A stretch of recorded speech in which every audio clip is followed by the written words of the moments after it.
It's the SWP Disciple checking in. What the hell are you driving, Disciple?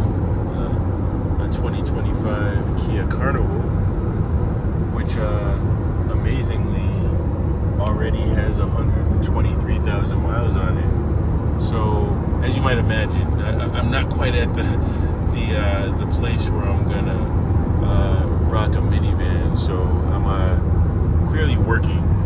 Just did a run to Logan Airport in Boston, heading back. Gonna be late for my regular job. As you can see, my arrival time is 9:53. You figure by the time I set up and log into all my systems and everything, it'll be basically 10 a.m. So my manager is away, but my team lead comes in probably around like 10:30, 10:30 a.m. Eastern time. Hopefully I can slide by. I mean, he probably won't have a huge deal with it. I guess I'll play it by ear, whether I'll tell him or not, or see if anybody notices. But yeah, just did a run, hit like hella traffic, running into, saying that it needs service right now. Probably needs an oil change or whatever. I see the sticker up there. I guess he goes to the Kia in Enfield. But anyway, yeah, it says every 7,500 miles, but he's over. Tisk tisk. But anyway, very solid down the road vehicle. The steering actually kind of gets a little heavier at speed, which is kind of weird. At low speeds, it's pretty light. Braking's good, still rock solid, because as you might imagine, this is just all highway mileage. I don't know if he bought it brand new, but I mean, it's a 2025, right? So at most, he's had it for not even 2 years, because 2027s are not out yet. That's a lot of miles to drive. It kind of makes me wonder if it's worth it. I know he makes a good deal of money this run. I got paid $300 for it. After I give him his cut, my net will be $220. So it's worth it. I mean, I didn't get much sleep last night. I had to be up at 4:40 in the morning, and to pick them up for about 5:20 a.m. And we hit a lot of traffic. So usually a run to Logan should only be about an hour and 40 minutes. This was over 2 hours, and heading back much quicker. But still gonna be late. I did take a couple wrong turns because surprise, they're doing construction in the area, and there's a lot of detours and weird turns and stuff, and you think you're on a straightaway, then all of a sudden, nope, you just took an exit. So probably about 9:54. So about 24 minutes late. I'd say maybe a good 15-20 minutes of that is my fault. But yeah, I mean, I should be fine. If I'm on the soup line next week, you'll know why. But I should be fine. So yeah, Kia Carnival. I have grown to really like minivans, mainly because, let me see if I can give you kind of a rear view. I don't know how easily. Actually, I'm corded right now on Apple CarPlay, so not sure how well you can see back there.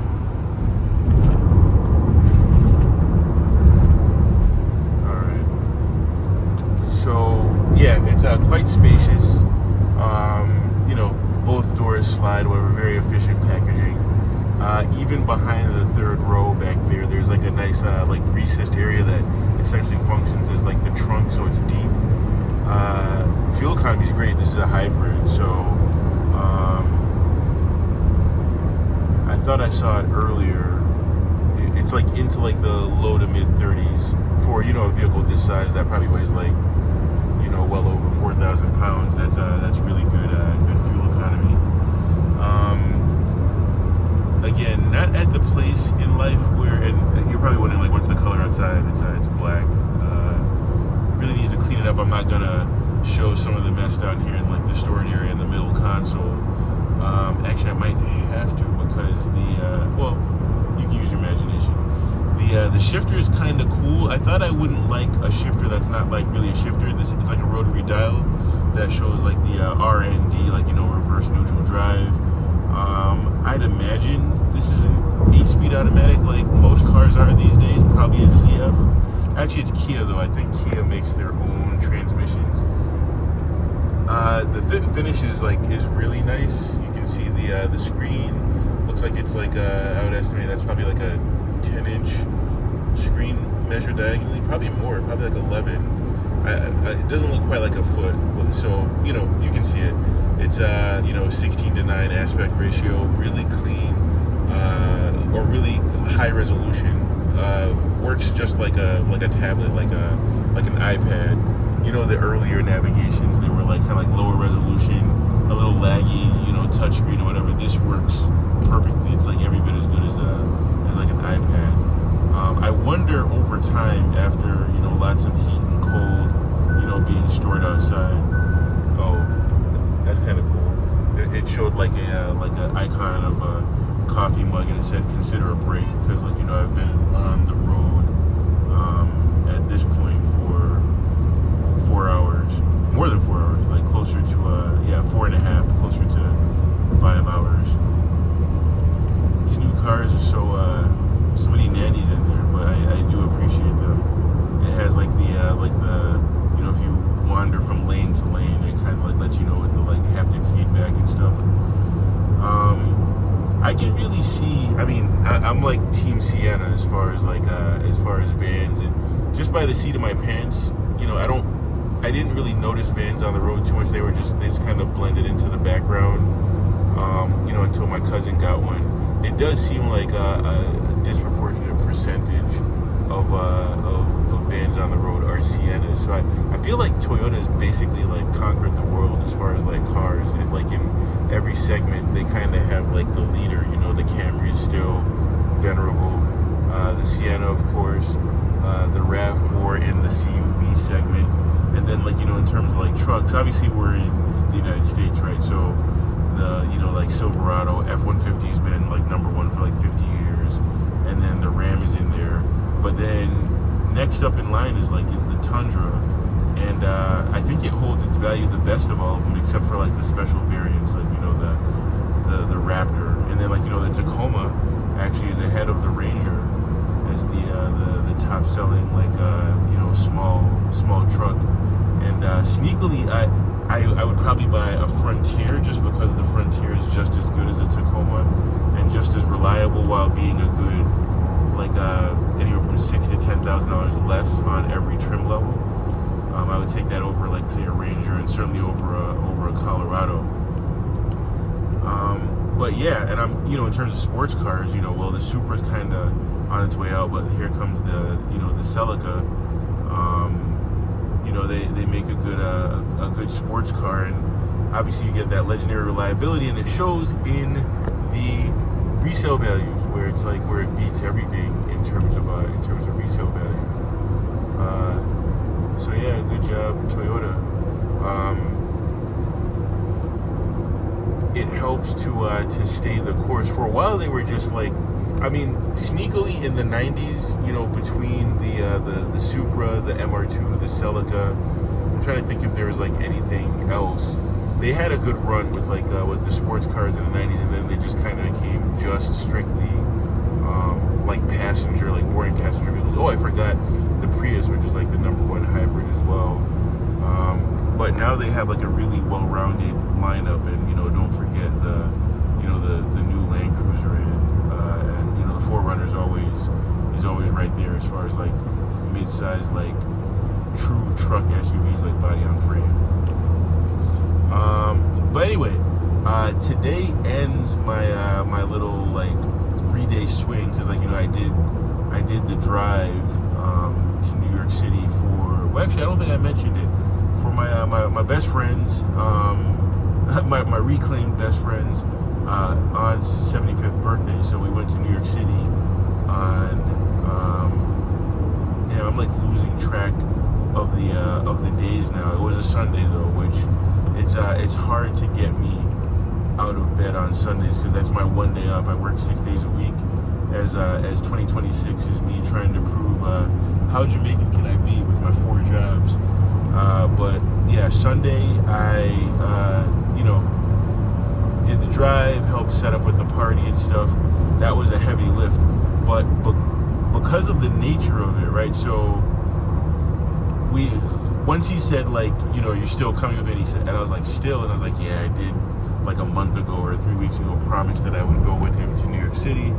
And it's funny how things work. I mean, I was happy to do it. I guess it was like my contribution to the event. I did the drive to and fro, and given the nature of going to New York, generally for something like that, you want to go like earlier, right? Because you're dealing with old folks. It's not like we're gonna have like a like a 5 p.m. start. So had to get up at like 7:30. To set out at like 8. I think we ended up officially like leaving Springfield at maybe like 8:10, 8:15. Of course, had to make my little like corner store run and redeem my my scratch ticket, which I had misread. I thought I'd won 50, but there's a doubler on it, so I won 100. So I was like, it's a sweet providence, right? This is a good indicator. But I was very, very happy. The party, was in Manhattan. Nice apartment. You can tell it was like an older apartment complex, but it was a nice apartment. And it's just funny to listen to people's stories. Like the gentleman who hosted it was like a close friend of hers, but he had it in his apartment, like in an efficiency too. Bed in the corner, kitchen and like living room is all like integrated or whatever. But all like however many of us there were, like I don't know, 12, 15 of us, fit in there pretty comfortably. Nobody was like really on top of each other.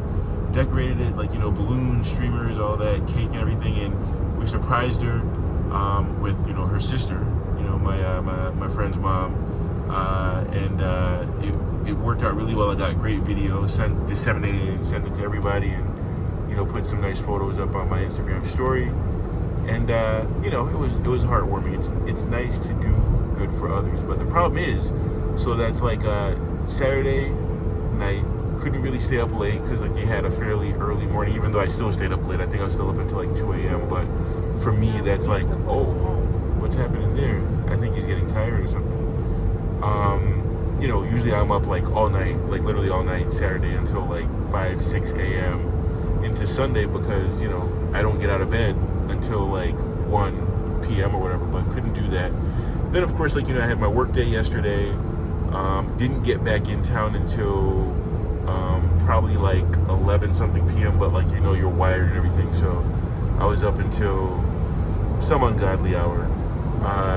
Still got like my requisite, I don't know, like 5 hours of sleep before work, and then of course a super early wake up today. I tried to cheat it and not go to the gym late last night. I went on lunch break, but I'm still I was still up later than I should have been. Instead of like 3, 4 a.m. I went to bed at like 2. But still, with a 4:45 a.m. wake up, you can do the math there, less than 3 hours of sleep. So I am tired right now. Surprisingly, still alert. I guess more alert than this box truck in front of me. And I got my requisite early morning meetings. I'll have to go straight home and then like use my lunch to return his van and get my RAV4. My RAV4, the floor actually kind of like flooded, and I called my body man, and he said it happens with those. And basically, there's like gutters that run from the sunroof, and basically it must have let water in. So he said he's gonna clean it out and seal it up, whatever. He made it sound like it's a quick job, so we'll see how that works. The body shop's right on my street, so I'll bring it there on like 1, 2 p.m. after my 2 meetings. I think I'm gonna hit the wall at some point during the day. I gotta go to the gym. I won't be able to do it on lunch this time because I gotta return the car and then drop my my car off at the shop. So this is gonna be one of those. Basically, what I'm trying to say is, it's gonna be like run from, call it Saturday night, where you go to bed a little earlier than you want to, and then all the days are gonna be compromised through to tomorrow. What I worry about is that Wednesday, it's like the only day that I look forward to, to play ball. I just hope I'm not dragging, by tomorrow, even though that is up in the air. Last week we had to cancel because we only had like 7 people. So far we have 7 heads for tomorrow. Hopefully we get the other 4. I won't be too mad if they have to cancel again tomorrow. I'll probably just go to my school and have like a little like hour workout on the court, then skip some rope, and then go to the other gym and do my regular like gym routine. But But still, basketball is a rhythm game, right? So you miss a week or two, and you really feel it when you try to get back. I'm already at 15 minutes. So one little experiment that I'm running, I just got my British passport, my new one, yesterday. And, I compared the photos side by side. Face is definitely rounder. Even though my body fat percentage is still, decently low. I'm not like 8-9% body fat like I was when I was a kid. When I say kid, I mean like 22. But I'm pretty sure I'm like pretty well under 20. I hope like maybe 15, 16 or so. But it gives me a rabbit to chase. So I'm about to renew my American passport, my U.S. passport, because it expires in October. So in 2 months, it's crazy that we're already in August. My aunt's birthday was like 2 days ago. We're already starting to prepare for her birthday next year. She'll be 70. She just turned 69. So that's another thing and those years, they fly by. That's what all the old heads were saying at the in New York a couple days ago. They're like, yeah, once you get to, of course, everybody there was like in their 60s and beyond. They're like, yeah, the years fly by now when you at this age. And it's funny, my aunt, my memories go back to about age 3 or 4. So you figure in like 1983, my aunt was born in 57, so she was like 26. And yeah, in 83, geez, my mom was like 21, 22. It's just crazy to think of them now as like 60-something-year-old women. But yeah, that's what time will do. That dovetails into another conversation, but this already ran too long. I was just over at my friend, we'll call her C's house, because we usually catch up every so often. This is probably the first time this year I've hung out with her though, even though she lives right down the road. And she was kind of chastising me for like, not being more successful and waiting so long, and now you got to worry about geriatric pregnancy, but at the same time wagging the finger like, you better not try to talk to any women under like 35. And I'm like, what do you want me to do? In so many words, saying like you don't deserve a woman of that age, but that's another video for another time.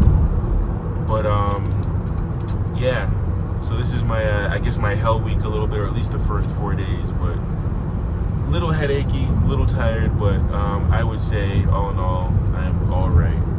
And 30 miles to go, 43 minutes. I really hope I don't get in trouble or anything. I don't think I will. Again, we're having a conference right now called Connect to Peers. So a lot of the reps are like at that conference, and I think that's where my manager is, even though our calendar says like out of office. So she might just have the time off, but I actually suspect that she might be at one of those conferences. So hopefully they're busy, they don't recognize, while the cat's away, the mice will play. And then I can just kind of like stroll in figuratively like nothing happened. Anyway, the Lord is faithful. Stay with me. God bless.